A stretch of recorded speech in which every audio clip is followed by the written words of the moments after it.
He was a hero before he became a warning, a knight wrapped in banners and incense. Gold followed him, so did silence. Children vanished near his estates one by one, names spoken softly if at all. History remembers him standing beside a saint, armor catching the light, faith burning clean. But it forgets what waited behind his walls.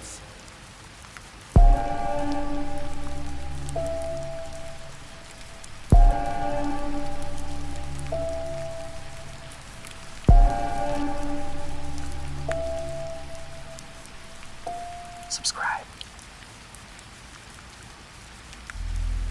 France, early 15th century. The land had learned to live with war. Villages burned and rebuilt.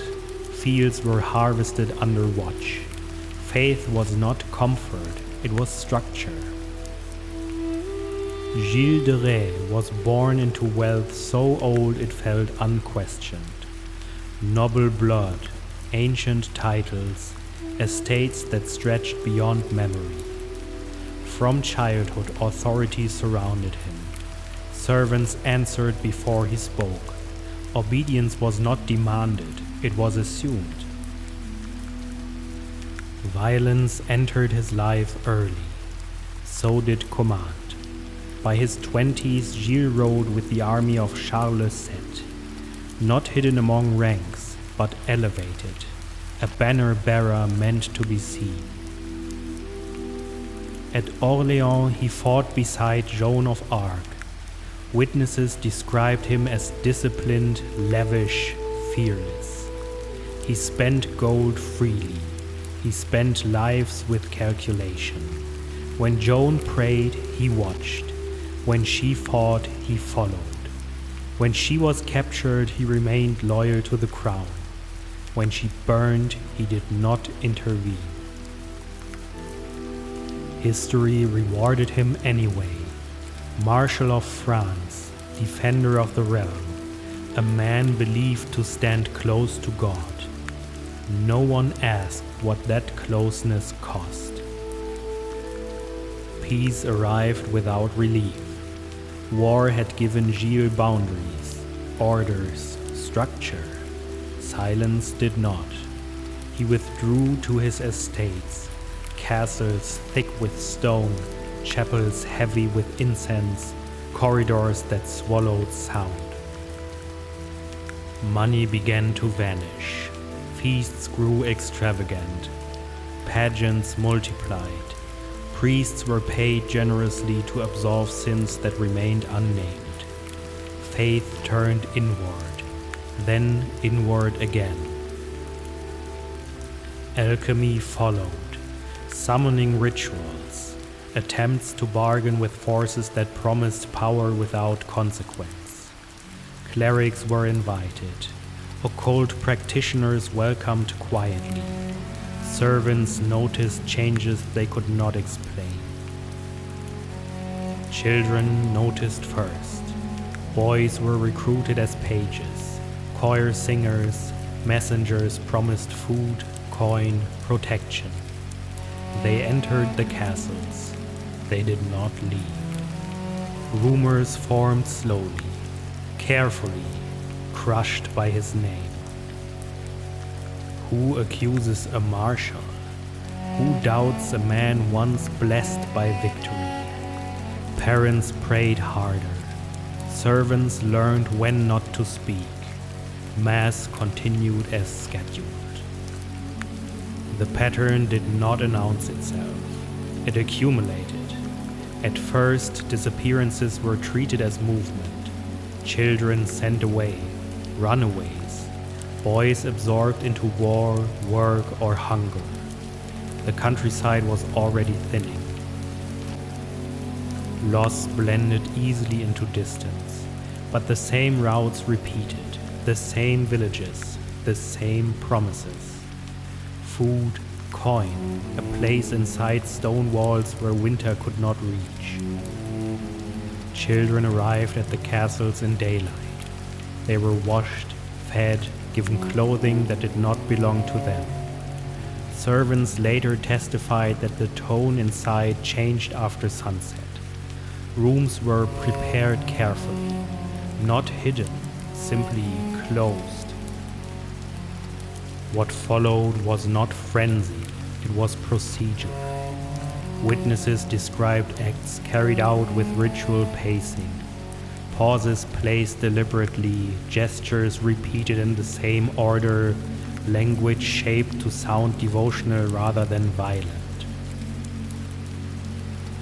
There was no urgency, no interruption. The cruelty was methodical, stripped of chaos and sustained over time. Afterward, bodies were not treated as remains. They were treated as problems to be resolved. Fires burned longer than needed. Ash was scattered. Fragments were hidden in places servants were trained not to enter. Several later admitted they understood exactly what they were avoiding. Not at all stayed silent willingly.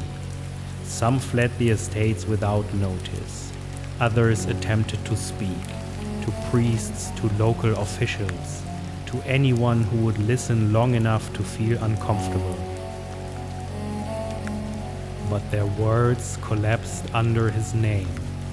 A Marshal of France, a man once favored by victory, a companion of a saint. Status sealed the doors more effectively than locks. The crimes continued for years. Court records later documented confessions from accomplices who described dozens of victims. Modern historians believe the number was significantly higher, not because evidence was lacking, but because destruction had been thorough.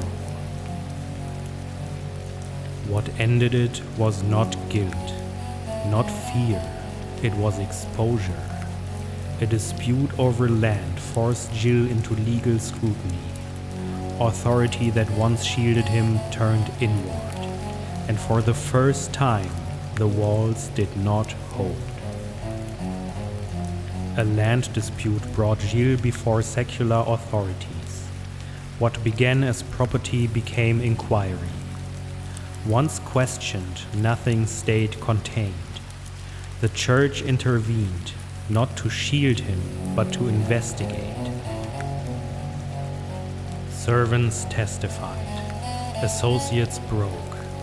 Details emerged that stripped ritual of myth and left only deliberate violence. Gilles confessed under oath, repeatedly without denial. He described his acts calmly, expressed remorse only when doctrine required it. There was no ambiguity, no competing narrative, no missing truth to debate. In 1440, Gilles de Rais was convicted by both church and state, hanged, then burned. The crowd gathered not in rage, but recognition. A figure they had celebrated had been exactly what the accusations described. Gilles de Rais did not dissolve into legend. His crimes were preserved meticulously by the same institutions that once elevated him. Court transcripts endured. Church records remained. The facts resisted revision. Later centuries attempted redemption. Claims of political conspiracy, exaggeration, convenient doubt. The records refused them. What remains is not mystery but discomfort, that evil does not announce itself, that it can wear ceremony, that belief unchallenged becomes permission. Gilles de Rais was not hidden, he was honored, and that, more than his crimes, is what history still struggles to face.